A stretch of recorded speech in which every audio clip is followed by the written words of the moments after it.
Grabe, kulay puti yung buhangin nila oh. Ang ganda. Ang laki ng hirap ko, makita lang kita. Tama ang narinig nyo. Ang laki ng hirap ko, marating at makita ko lang tong hidden paradise na to.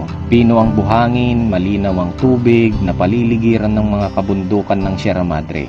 Wala pa sa mapa yung daan papasok dito, kaya naman excitement ang baon ko nung umalis ako sa Baler. Lalo na nung may nagturo sa akin ng shortcut papunta dito. Madali lang daw at ang ganda ng daan. Well, sort of. Sa puntong to ay lumagpas na ako sa dapat nalilikuan ko papunta sa bago at magandang kalsada na itinuturing nilang shortcut. Actually, pabalik to sa San Luis pero ibang way. Sa looban ng San Luis tayo lalabas. So, off-road gaming ulit tayo. May pinasok tayong shortcut mula sa Barangay Zambales papunta sa looban ng San Luis na hindi na tayo dadaan sa main road. So, medyo malaki-laki yung mamimenos nating oras papunta ron. Kahapon kasi ang original na plano natin, kung hindi sana nagka-aberya dun sa daan sa Bungabon Twisties tsaka Maria Aurora Twisties, kung maaga sana tayo nakarating na San Luis at napuntahan sana natin yung Mother Falls, which is yun sana ang pinaka-highlight ng bayan ng San Luis. Hindi naman ako papayag na walang highlight tong San Luis. So bago ako pumunta sa Kasiguran, may highlight akong ipapakita sa inyo, pero hindi na siya waterfalls. Konting-konti pa lang daw talaga ang turistang pumupunta ron. Shortcut kasi tayo para makatipid tayo sa oras kasi pupunta pa tayong Kasiguran eh. So tignan natin kung anong klase ng ganda ng lugar ang makikita natin doon. Nasa liblib na tayo, Gar. Off-road pa rin, Gar. Ano, Gar? Diyan ka lang sa bahay nyo, ha? Drive lang ako dito, ha? Buruhin mo yung motor mo, Gar. Nako, may ilog. River crossing. Nako. So, yun. Pinakitaan tayo ng mga nakamotor. Nakarating sila dun, oh. Yung isa dumaan dito malalim, yung dalawa dumaan doon medyo mas mababaw. So subukan natin, ha. Pag di nakauwi, hindi nakauwi. Yun lang yun. Dito mababaw lang eh.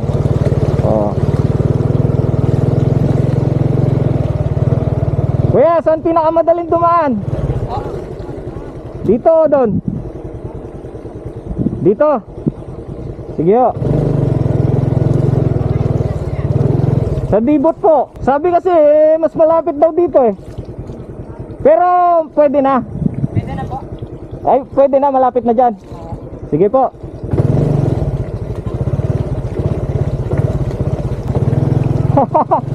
First time ko dito eh. Oops. Ay, hindi kayang di magbaba ng paa. Basa. At least dito, hindi hanggang dun kasi lagpas tuhod eh. Pero basa tayo mga Gar. No, Gar. No, diyan ka lang sa sopa mo, Gar. Buruin mo na lang yung motor mo, Gar.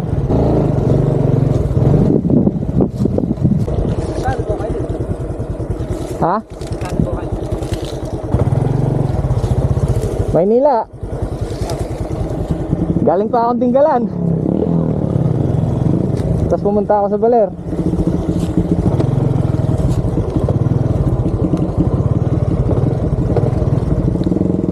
Baga?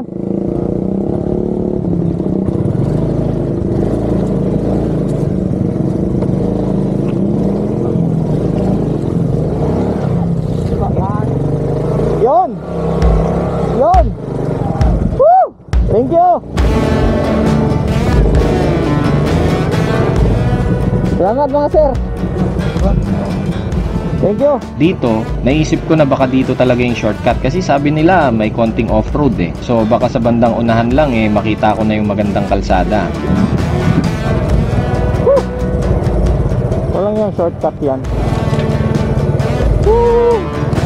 Sinundan ko na lang sana yung alam kong daan. Dun sa highway, kalsada lahat dun.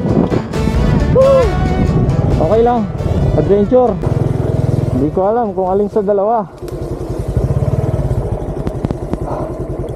So dalawa lang yan, wrong turn or final destination.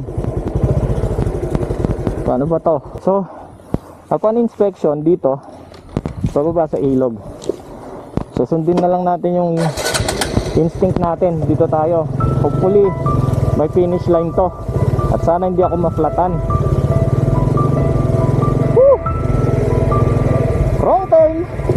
Final destination. Oops. Malubo ah.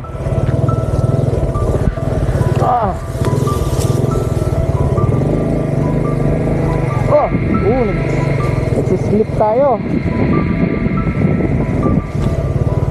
So doon tayo galing. Ano pa rin yung ilog.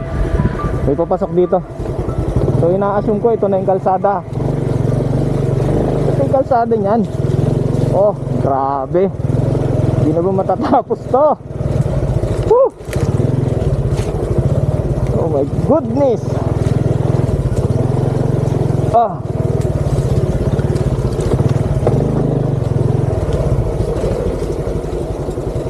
Hindi pa rin ako sure kung saan talaga yung daan, pero nakikita ko may mga bakas ng gulong ng motor dyan. So I assume dito sila nanggaling yung mga kanina.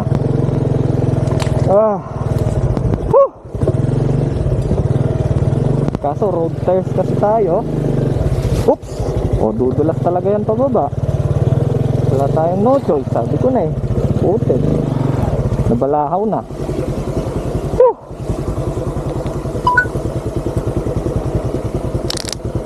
Dito ko na nasisense na mali ang dinaanan ko, pero ayoko nang bumalik sa mga dinaanan kong trail. Umasa na lang ako na makikita ko yung sinasabi nilang bagong daan. Syunga-syunga, diba? Nung tinanong ko yung mga nasa ilog, sabi nila pwede daw dito papunta sa pupuntahan ko eh. Wala na. Sanga-sanga na yung daan dito. Iba-ibang direction na yung punta ng mga marka ng gulong ng tricycle. So naligaw na talaga tayo. Ang problema, nagtatao po ako dito. Walang katao-tao. So paano tayo makakalis dito? Ang hirap pa naman pabalik. Ilang kilometro na yung rough road na yon. So inisa-isa kong sundan yung mga sanga-sanga nito na daan. Ito, may nakita akong kalsada sa dulo nito. So sundan na lang natin. Exhausted na ako. Imbis na shortcut, dumoble pa yata yung travel time natin. Nung makalabas ako sa damuhan, bato-batong kalsada ang bumungad sa akin at pinili kong kumanan. Pero after 10 minutes, may napagtanungan ako. Dapat pala ay kumaliwa ako, kaya bumalik ako. Sundan ko lang daw to ng sundan at mararating ko na raw yung kalsada papunta sa Barangay Dibot. Hanggang sa makakita na naman ako ng ilog na mukhang mas malalim pa kaysa una kong tinawid. Pero may nakita akong mga scooter kaya naisip ko kung naitawid nila yung mga scooter nila, naitatawid ko rin tong XRM.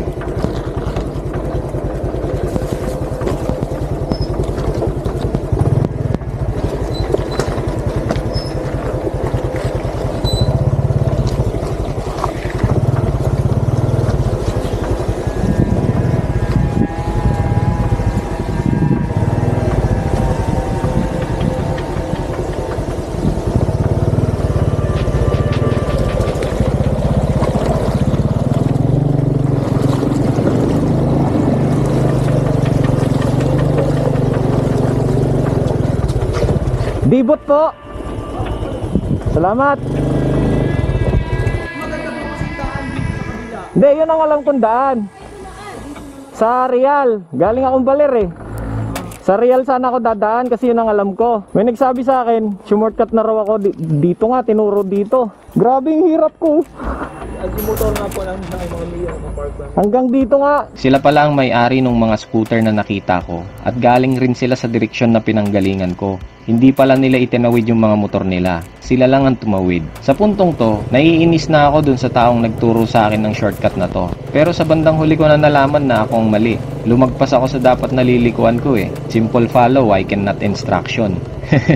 Actually, nakalimutan kong itanong kay kuya sa ilog kung kakanan ba ako dito o kakaliwa. Pero sa kabundukan kasi ang tahak ko eh. So pinili kong kumaliwa kasi yun ang pataas na daan. Bahala na. Sana lang ay umabot ang gas ko hanggang sa makakita ako ng gasolinahan. Kahit bote-bote papatusin ko na. Sa kalsadang to, may mga part na sobrang tarik ng mga akyatan. Yung tipong ipagkakait niya sa'yo na makapagsigunda ka. Naka high speed pa naman yung sprocket ng motor na ginagamit ko.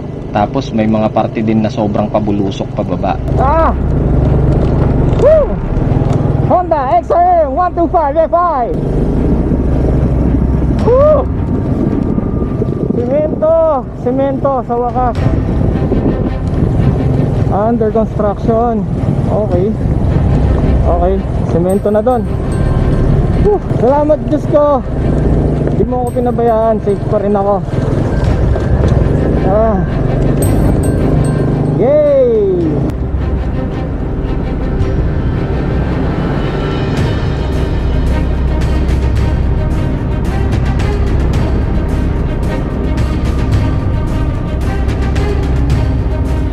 Akala ko, pag natumbok ko na yung kalsadang dediretso sa Dibot ay malapit na lang ako sa destinasyon ko.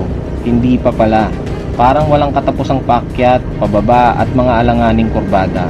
Sabi kasi nung napagtanungan ko malapit na lang eh. Sa bagay, lahat naman walking distance kapag nilakad eh. Galing tayo doon puro pababa. Bago tayo makarating dyan, puro paakyat, babad primera. Ito, tingnan nyo to. Tingnan nyo ang gaano kabulusok to. Di ko alam kung maakyat natin to mamaya pa uwi. Grabe, bulusok na bulusok talaga. Lalay preno. Madulas pa naman yung gulong natin. Whew.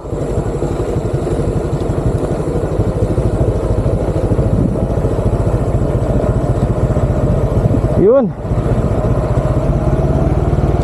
Whew. Ayun, nakyat pa dun.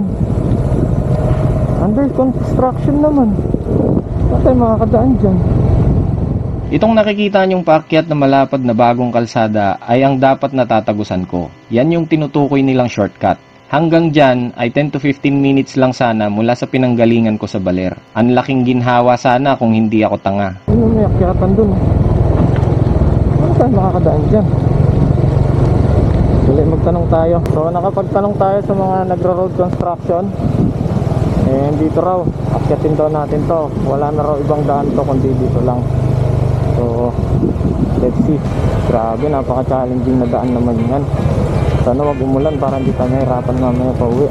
Ito yung papuntang Dibot. Ito naman yung maayos na daan galing sa Baler. Grabe, masusubukan talaga natin yung kapangyarihan ng primera dito. High speed na yung sprocket, city tires pa yung gamit ko, kalbo pa yung mga gulong, at dumadaros-dos na buhangin pa ang inaakyat ko. Pero kung tama sana ang shortcut ko, itong parte na to na lang sana ang tinis ko eh. Wala na yung mga putikan at saka yung pagtawid sa ilog. Ayun, nalagpasan na natin yung rough road. Kaya lang grabe naman to, walang katapos ng akyatan. Ilang minuto na tayong umaakyat. Babad primera talaga literal. Tapos ganyan, sikuhan pa. Woo! Ayun, tuktok na yata to. Hindi, paakyat pa rin. Pag nagsegundo tayo, nabibitin eh.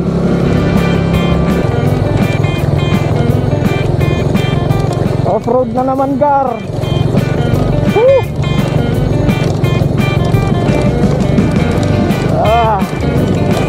Grabe.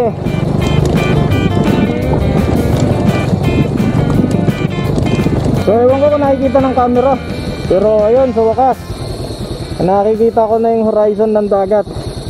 Ibig sabihin malapit na tayo. Grabe, ganda pala talaga. Ewan ko kung nag-justify ba ng camera, pero sa naked eye, grabe ganda niya tignan. Nakikita natin yung beach na naka-isolate. Ayan, malapit na tayo. Grabe, kulay puti yung buhangin nila oh. Ang ganda. Ang laki ng hirap ko, makita lang kita. At mula sa overlooking view na yon ay konting usad na lang pababa at narating ko na ang Dibot Beach. Sa tabing dagat sa Digisit ako galing kanina, pero pakiramdam ko miss na miss ko na yung dagat. Dahil kasi sa dami ng pagod ko papunta rito. Pakiramdam ko ang layo ng binyahe ko eh. Pero sulit ang lahat ng pagod na yon. Nandito na tayo sa Dibot Cove. Well, hindi ko akalaing makakarating pa ako dito. Dahil inabot ng 3 oras yung biyahe ko dahil nagkaligaw-ligaw ako sa bukid at saka gubat. Nagtatatawid ako ng mga ilog. Sinusundan ko lang yung instinct ko. Hindi ko alam kung nasan north, south, east. Basta sinusundan ko lang yung instinct ko. And awa ng Diyos, napasok ko naman yung parang kalsada na naglilid papunta rito. Pero sabi nila kung tama raw yung dinaanan ko, 25 minutes lang mula dun sa Baler, dapat nandito na ako. Anyways, napakaganda rito kumpara sa ibang parte ng Aurora na napuntahan ko. Isa to sa pinakamaganda. Layo natin. Yan, tignan sa background ko. Ayan. So may tagpuan ng 2 bundok sa likod ko, diba? Kasi parang isolated siya. Diba, napakaganda. Yan, tignan nyo kung gaano kapino yung buhangin. Parang tubig siyang dumadaloy sa kamay ko. Pero hindi naman siya sobrang puti. Pero mas paputi siya para dun sa Sabang at sa ibang parte. Sa Dingalan, mas paputi ito. Ayan, medyo nagdarken lang siya dito kasi basa to. Pumunta tayo dun sa may bandang batuhan para mas makuhaan natin to ng maayos. Kanina, dun sa bundok na yan sa likod ko, nandun yung kalsada. natatanaw na dito. Kaya lang tong camera ko hindi naman capable na i-capture yung pangmalayuan. So hindi natin ma-appreciate. So lakad tayo dun ah. So itong nilalakaran natin ngayon, parang kombinasyon ng sandbar at saka mga maliliit na rock formations. So gigitna tayo ron. Actually kung meron lang diretsong daan or kung magbabangka ka, madali lang sanang puntahan to.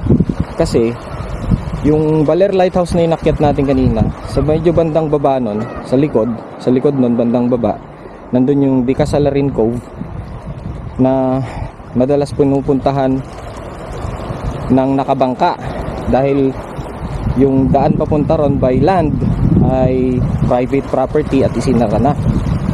Ngayon, medyo matulis yung mga bato dito. Yung Di Casalarin Cove at saka ito, magkatabi lang. Hindi naman magkatabi, pero malapit na lang rin kumbaga.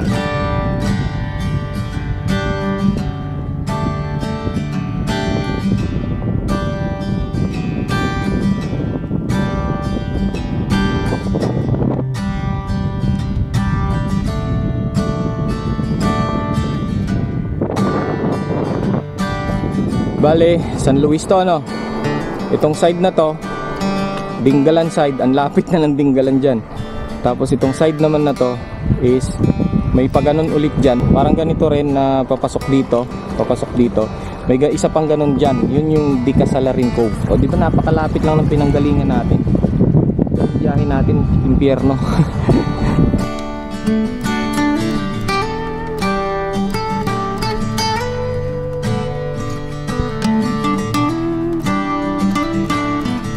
So 360 degree view tayo. Dadahan-dahanin ko para ma-appreciate nyo yung ganda. So para siyang isolated talaga siya. Napakaganda. Sobra.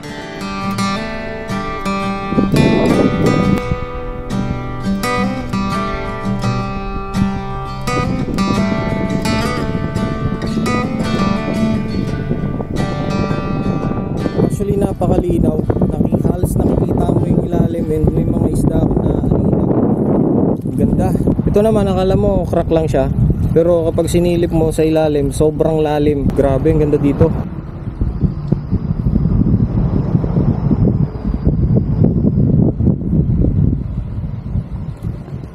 Hindi na tayo tatagal dito kasi ayokong abutin ng dilim sa daan. Yung daan kasi dito sobrang pabulusok pababa at sobrang tarik pataas. As in literal na matarik. To the point na hindi niya bibigyan ng chance yung motor mo na makapagsigunda. So, hindi kasi ako papayag na walang highlight ang bawat bayan na madadaanan natin dito sa Aurora. Kaya ito, pinakita ko sa inyo. Pinakamagandang lugar dito sa San Luis. Yung dinaanan ko, huwag kayong kabahan, hindi siya ganun kahirap talaga. Naligaw lang kasi ako. Pero kung susundan mo yung tamang daan, 25 minutes lang to mula sa Baler. Ang challenge talaga doon is yung mga matatarik, tsaka yung mga sikuhan, yung mga corners, sobrang sharp. Yung alam mo yung alanganin na yung tarik, alanganin pa yung likuan. Yun yung medyo kailangan mong pag-ingatan. Pero yung daan hindi siya ganun kahirap tuntunin kung susundan mo yung tamang daan. Naligaw lang talaga ako, mali yung sinundan kong daan. Sobrang challenging ulit ng daan natin pabalik. Ayan, dumudulas yung gulong. Kanina ganito rin pero pababa. And grabe, walang silbi yung preno. Nakapreno ka na, umuusad pa rin yung motor mo pababa. Yun, kalsada na. At least ngayon tamang daan na yung dinaanan natin. Totoong shortcut na to. So ito yung view sa totoong shortcut. Kung dito sana tayo dumaan kanina, di hayahay tayo, konti lang yung rough road natin.